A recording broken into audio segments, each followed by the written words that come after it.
नमस्कार, केबी न्यूज के राजस्थान बुलेटिन में आपका स्वागत है। मैं हूं पूजा आपके साथ। पहले एक नजर डालते हैं आज के मुख्य समाचारों पर। मंडवारा में आयोजित श्री राम कथा में राम भरत मिलाप ने भक्तों को किया भावुक। राजस्थान के बीजेपी विधायकों से बात करेंगे जेपी नड्डा। आज शाम होगी वर्चुअल मीटिंग। बाबा बालकनाथ के ट्वीट से राजस्थान में मची सियासी खलबली। पीएम के मार्गदर्शन का किया जिक्र। राजस्थान में मुख्यमंत्री पद को लेकर बीजेपी पर बरसे अशोक गहलोत।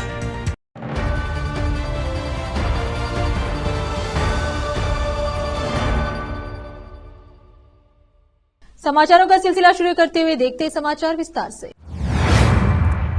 श्री श्री 1008 महामंगलेश्वर रामेश्वर दास जी महाराज तराजा आश्रम उज्जैन श्री गौ सेवक श्री रामेश्वर दास जी महाराज तराजा आश्रम उज्जैन आज दिनांक 9 दिसंबर 2023 को उज्जैन से 12 किशनगंज रेलवान होते हुए रामगढ़ माता जी पहुंचे। वहां से वापस में रेलवान में उनके शिष्यों ने रेलवान में भव्य स्वागत किया। पुलिस प्रशासन के साथ महाराज ज्योति विजय के घर पर गए। वहां पर ज्योति विजय मंगल वैष्णव, बंटी वैष्णव, संजय वैष्णव, गोविंद जगदीश वैष्णव, सरपंच रमेश फौजी, सुरेश जी शर्मा, मोनू राठौड़, मोनू गालव, पुरुषोत्तम पंकज आदि साथ रहे। श्री श्री 1008 महामंगलेश्वर रामेश्वर दास जी महाराज तराज आश्रम उज्जैन श्री गोसेवक श्री रामेश्वर दास जी महाराज तराजा आश्रम उज्जैन आज दिनांक 9 दिसंबर 2023 को उज्जैन से 12 किशनगंज रेलवान होते हुए रामगढ़ माता जी पहुंचे। वहां से वापस में रेलवान में उनके शिष्यों ने रेलवान में भव्य स्वागत किया। पुलिस प्रशासन के साथ महाराज ज्योति विजय के घर पर गए। वहां पर ज्योति विजय मंगल वैष्णव, बंटी वैष्णव, संजय वैष्णव, गोविंद जगदीश वैष्णव, सरपंच रमेश फौजी, सुरेश जी शर्मा, मोनो राठौड़, मोनो गालव, पुरुषोत्तम पंकज आदि साथ रहे। वह यहां से पुलिस कपिला के साथ केलवाड़ा सीताबाड़ी रवाना हुए। महाराज का एमपी में नहीं राजस्थान में भी नाम है। उनके कहीं गौ सेवा ट्रस्ट व आश्रम है। रेलवान पहुंचने पर भक्तों का जनसैलाब उमड़ा व लोगों के खुशी देखने को मिली। रेलवान से संवाददाता विजय रेलवान की रिपोर्ट। सुल्तानपुर क्षेत्र के मंडवारा कस्बे के बड़े हनुमान मंदिर परिसर में चल रही 9 दिवसीय श्रीराम कथा में कथावाचक संत पंडित दीपक उपाध्याय ने राम भरत मिलाप का वर्णन सुनाया, जिसे सुनकर श्रद्धालु भाव विभोर हो गए।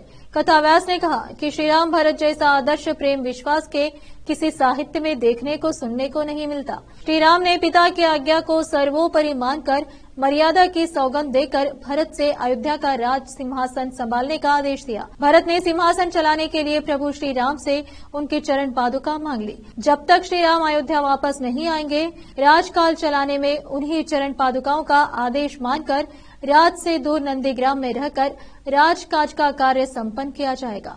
आयोजन समिति के कन्हैया लाल गुज्जर ने बताया कि आज कथा में मुख्य अतिथि नोहरा कुवाड़ा, गुदादीत थाना अधिकारी राम स्वरूप राठौड़, रामेश्वर राठौड़, विद्युत विभाग के सतपाल मीणा, राज्य के उच्च माध्यमिक विद्यालय मंडवारा प्रिंसिपल रघुवीर नागर रहे। कथा में 4 परिवार मंडवारा द्वारा आरती की गई। बाद में उपस्थित सभी भक्तों को प्रसाद वितरण किया गया। इटावा से संवाददाता जितेंद्र कुमार नागर की रिपोर्ट। राजस्थान में प्रचंड बहुमत हासिल करने के बाद भी बीजेपी में सीएम पद के नाम पर सस्पेंस अभी बना हुआ है। इस बीच खबर यह है कि पार्टी अध्यक्ष जेपी नड्डा आज शाम राजस्थान से जीतकर आने वाले पार्टी के विधायकों के साथ वर्चुअल मीटिंग करेंगे। कभी बालकनाथ तो कभी वसुंधरा राजे। सीएम पद के लिए सुर्खियों में यही नाम छाए हुए हैं। इससे पहले शुक्रवार को भारतीय जनता पार्टी ने राजस्थान में विधायक दल के नेता के चयन के लिए शुक्रवार को केंद्रीय पर्यवेक्षकों की नियुक्ति कर दी। पार्टी की ओर से जारी एक बयान के मुताबिक राजस्थान में विधायक दल के नेता के चयन के लिए रक्षा मंत्री राजनाथ सिंह, राज्यसभा सदस्य सरोज पांडे और पार्टी महासचिव विनोद तावड़े को केंद्रीय पर्यवेक्षक नियुक्त किया गया है। इससे पहले मंगलवार को 5 विधेयकों के जयपुर के एक रिसोर्ट में एक साथ ठहरने से गोलबंदी की अटकली लगाई जाने लगी थी। हालांकि भाजपा प्रदेश अध्यक्ष सीपी जोशी ने इस तरह की किसी भी संभावना को खारिज कर दिया। कोटा संभाग के 5 भाजपा विधायक मंगलवार रात सीकर रोड स्थित एक रिसोर्ट में ठहरे, लेकिन इन विधायकों में शामिल ललित मीणा किशनगंज को संदेह हुआ कि यह विधायकों की गोलबंदी जैसा है। विधायक ललित मीणा के पिता ने दावा किया कि उनके बेटे और किशनगंज बारां जिला के नवनिर्वाचित विधायकों को अन्य 4 लोगों ने वहां कैद कर रखा। उनके पिता द्वारा जयपुर स्थित पार्टी कार्यालय को सूचित करने के बाद बुधवार सुबह मीणा को वहां लाया गया।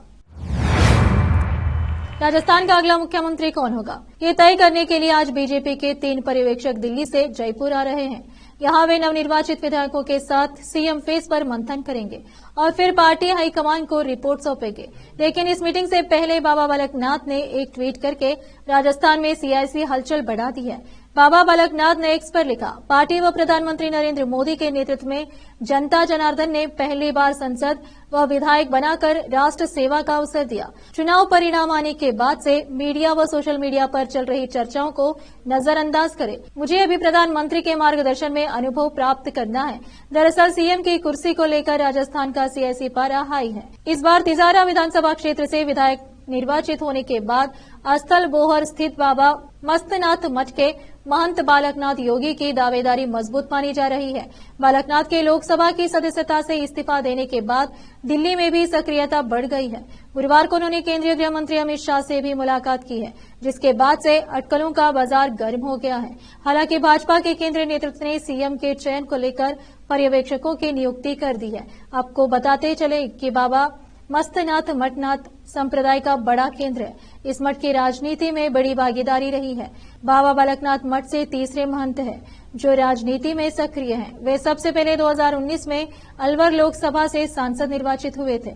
अब राजस्थान विधानसभा चुनाव में बाबा बालकनाथ को तिजारा विधानसभा सीट से मैदान में उतारा है। महंत ने इस सीट पर कमल खिलाने के साथ ही वे सीएम पद के दावेदार हो गए हैं। उनके चुनाव प्रचार में आए उत्तर प्रदेश के मुख्यमंत्री योगी आदित्यनाथ खुद बाबा बालकनाथ को सीएम बनाने की पैरवी कर चुके हैं। राजस्थान विधानसभा चुनाव में प्रचंड बहुमत के साथ राज बदलने में कामयाब हुई भारतीय जनता पार्टी अभी तक नए मुख्यमंत्री का नाम तय नहीं कर पाई है।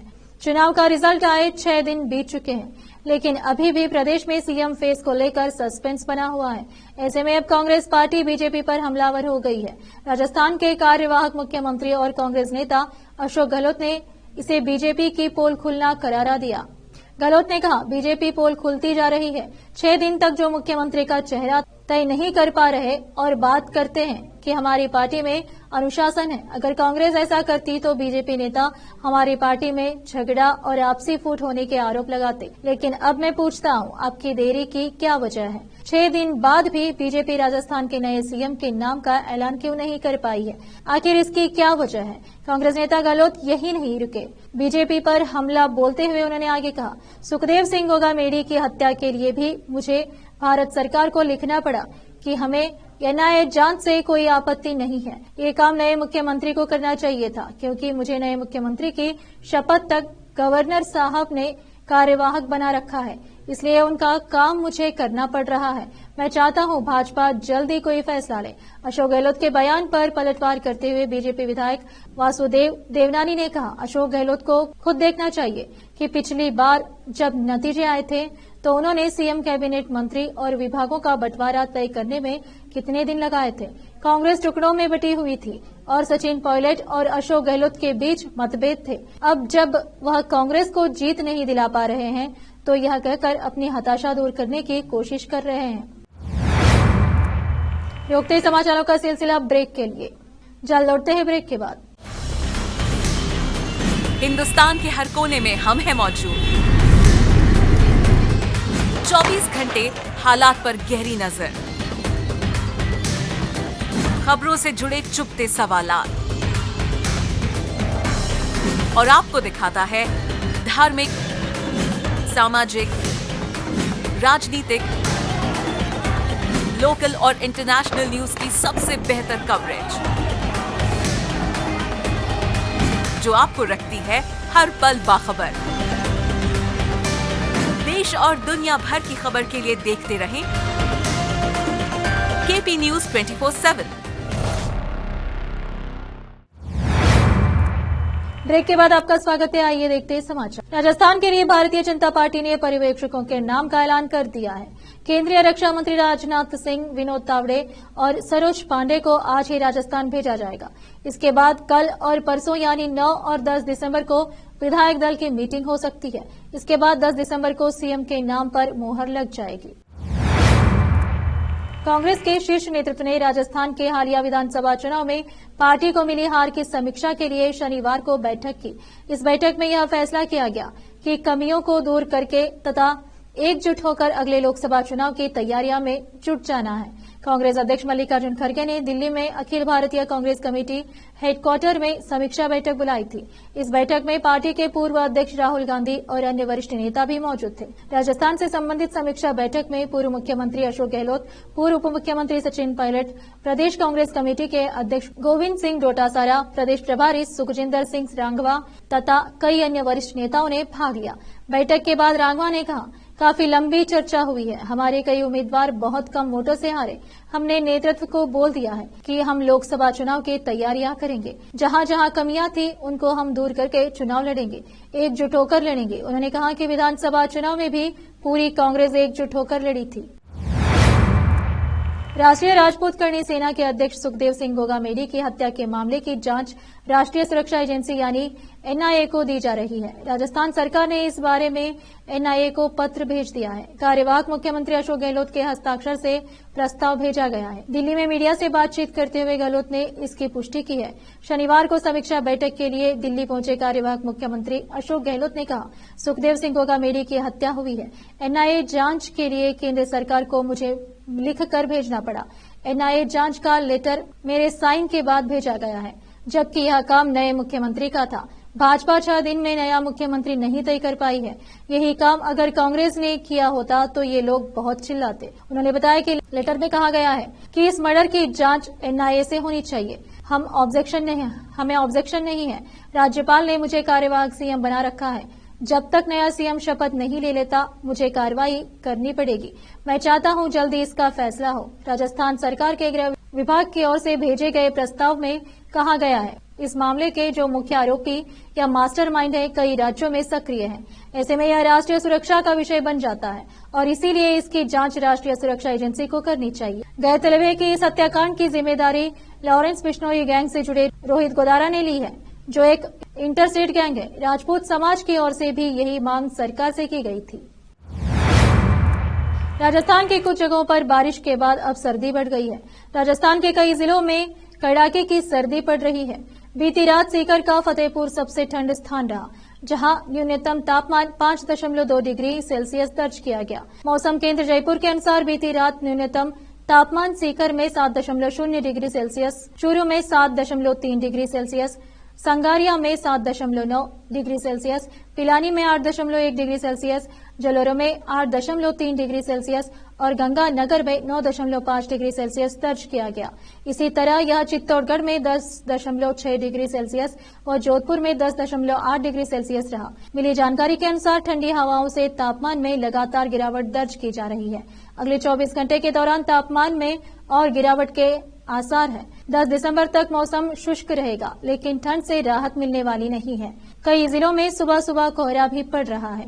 मौसम विभाग के अनुसार अगले 4 तक तापमान में और गिरावट दर्ज की जा सकती है।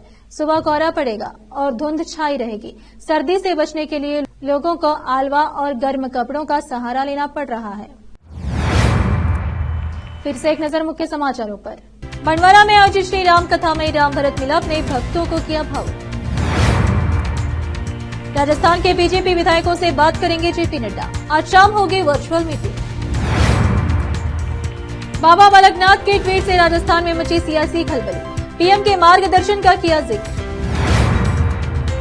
राजस्थान में मुख्यमंत्री पद को लेकर बीजेपी पर बरसे अशोक गहलोत।